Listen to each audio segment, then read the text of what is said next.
Sempat viral di media sosial kasus pembunuhan sopir taksi online bernama Fauzi Aribamar. Sang sopir merupakan korban pembegalan di Muga, Semarang pada Selasa 24 Juli 2023. Tidak sampai 3 jam, pelaku berhasil dibekuk polisi. Pelaku pembunuhan sadis itu bernama Bagastian Wahyu Kisara.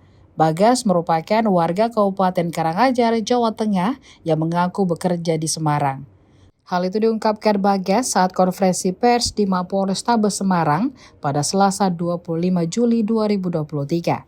Parahnya, di hadapan awak media, pelaku sempat tertawa kecil di tengah sesi jumpa pers tersebut.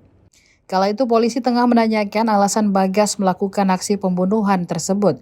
Bagas mengaku butuh uang lantaran ia adalah tulang punggung keluarga.